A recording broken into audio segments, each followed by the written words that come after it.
మీ ఆలోచన, మీ విధానము అన్నీ హరికృష్ణ గారిలాగే ఉన్నాయి.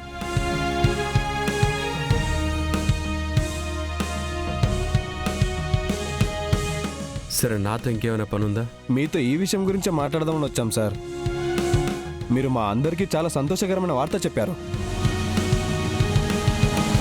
హరికృష్ణ గారి కుటుంబం మొత్తం చల్లగా ఉండాలని కార్మికులమందరం మనసారా దేవుణ్ణి కోరుకుంటాం సార్. వెళ్ళొస్తాం సార్. మంచిది.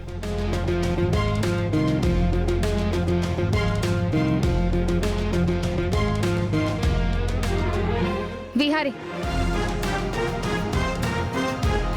నేను ఆ కార్మికుల దగ్గరికి రాకముందే చెప్పాను కదా, నువ్వు వాళ్ళ మాటలకి పడిపోవద్దు, వాళ్ళకి ఎలాంటి హామీలు ఇవ్వద్దు అని. అయినా నా మాట పట్టించుకోకుండా అదే కార్మికుల్ని కంటిన్యూ చేస్తానని ఎందుకు చెప్పా వాళ్ళకి?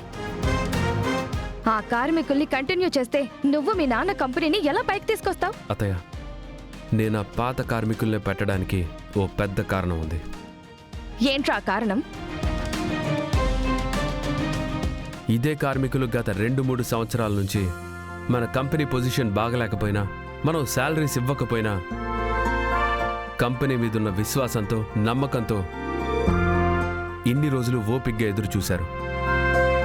ఇంతకంటే నమ్మకస్తులైన కార్మికులు, మన కంపెనీ అంటే భయభక్తులతో పనిచేసే స్టాఫ్ ఎక్కడ దొరుకుతారు? అతను నేను మనసుతో ఆలోచించడం ఎప్పుడో మానేశాను. ఈ నిర్ణయం నేను బుర్రతోనే ఆలోచించాను. మనం డబ్బులు పెట్టి ఇప్పుడు కొత్తగా కార్మికుల్ని కొనుక్కోగలం, కానీ నమ్మకస్తుల్ని ఇప్పటికిప్పుడు కొనుక్కోలేం.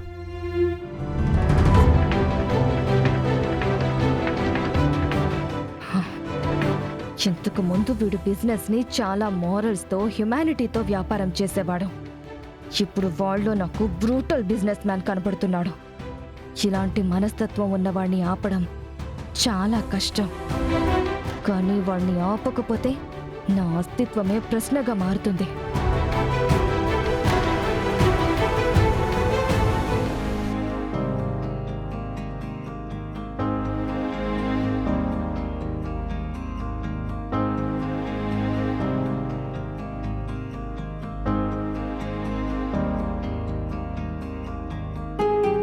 ఇవిగో బాబాయ్, నువ్వు అడిగిన 3 బాక్సులు. ఒకటి చాలు నాకు, 3 బాక్సులు వద్దు. అదేంటి ఇంత తక్కువ? ఈ స్నాక్స్ ఎవరు తినట్లేదు. ఏమైంది? ఇవి బాగోటం లేదంట. వద్దు, బాబాయ్ తీసుకో. చెప్పమ్మా. స్నాక్స్ తీసుకొచ్చాను బాబాయ్. ఎన్ని కావాలి? అన్నీ కలిపి 5 కిలోలు ఇవ్వమ్మా. అయ్యో, 5 కిలోలు లేవు బాబాయ్, 4 కిలోలే ఉన్నాయి. 4 కిలోలేంటమ్మా? చేసేది కొంచెం ఎక్కువ చేయొచ్చు కదా. నీ స్నాక్స్ కి భలే గిరాకీ ఉంది. అలాగే బాబాయ్, రేపటి నుంచి ఎక్కువగా చేస్తానులే. ఈ రోజుకి ఈ 4 కిలోలే తీసుకో. అలాగేనమ్మా.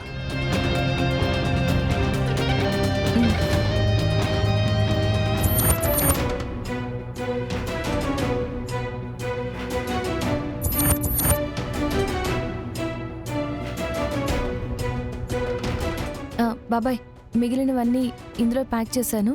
సాయంత్రం వచ్చి డబ్బా తీసుకెళ్తాను. అలాగేనమ్మా.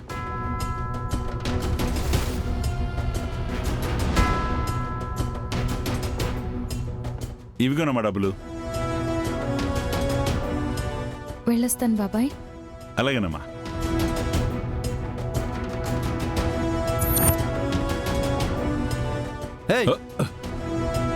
ఎందుకై నా కాలర్ పట్టుకున్నావు? నా కాడున్న స్నాక్స్ బాక్సులు 3 వద్దని ఒక్కటి తీసుకొని ఆ అమ్మాయి దగ్గర అన్ని ఎలా తీసుకున్నావు నువ్వు? నీ స్నాక్స్ బాగోలేదయ్యా. ఆయిల్ వాసన, ఎవరు తినట్లేదు. ఆవిడిచ్చే స్నాక్స్ చాలా క్వాలిటీగా ఉన్నాయి. ముందెళ్ళి క్వాలిటీగా స్నాక్స్ చేయడం నేర్చుకో. వదిలే. ఇదిగో డబ్బులు, వెళ్ళు.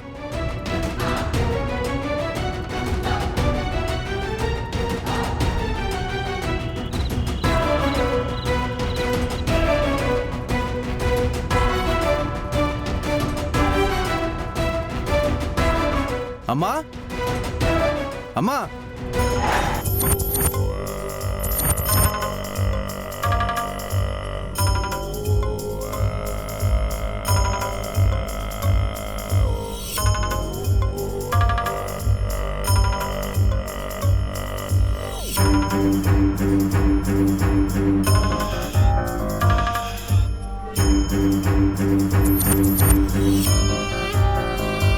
ఏంట్రా సరుకు ఎంతవరకు అమ్ముడుపోయింది? అమ్మా ఈరోజు సరికే అమ్ముడు పోలేదమ్మా. ఆ? మన సరుకు ఎవరూ తీసుకోలేదా? అవునమ్మా, ఇన్నాళ్ళు లేంది మన సరుకు బాగుండట్లేదంట, క్వాలిటీ తగ్గిందంటమ్మా. మనకంటే వేరే అమ్మాయి ఇచ్చే సరుకు చాలా బాగుందంటమ్మా. ఆ? మనకంటే వేరే దాని సరుకు చాలా బాగుంటుందా? అంటే మనకు పోటీ చేస్తుంది ఎవర్రా? అమ్మా ఆ అమ్మాయి పేరు సిరి అమ్మా.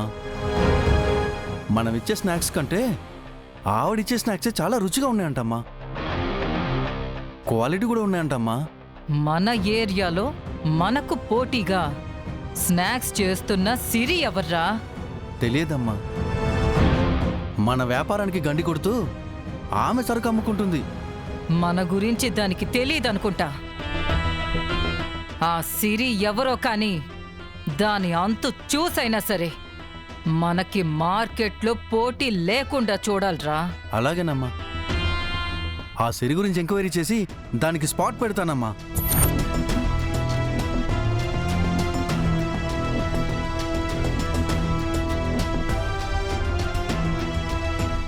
మన ఏరియాలో మనకు పోటీగా వ్యాపారం పెట్టాలన్నా వణుకు వణుకు పొట్టాలరా.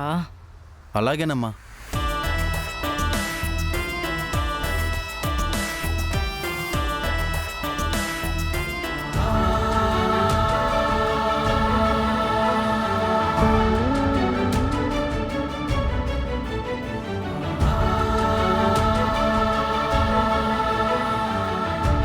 ఇదిగో మన కలెక్షన్.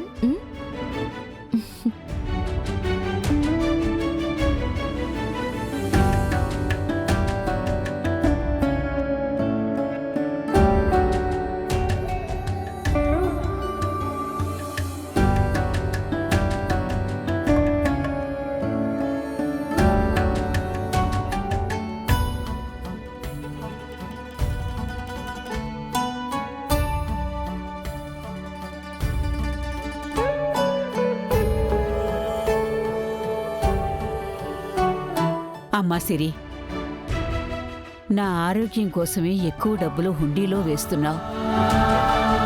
ఈ పరిస్థితుల్లో నా ఆరోగ్యం కంటే మన హరికృష్ణ గాడి చదువు కోసం ఖర్చు పెట్టాలి కదా. వాణ్ణి మంచి స్కూల్లో జాయిన్ చెయ్యాలి కదా. బామ్మ, వాడి చదువు కోసం ఆ డబ్బులు సరిపోవచ్చు. ఒకవేళ సరిపోకపోయినా నేను ఇంతకంటే ఎక్కువ కష్టపడి వాడికి ఎంత డబ్బులు అవుతాయో అంత జమ చేస్తాను.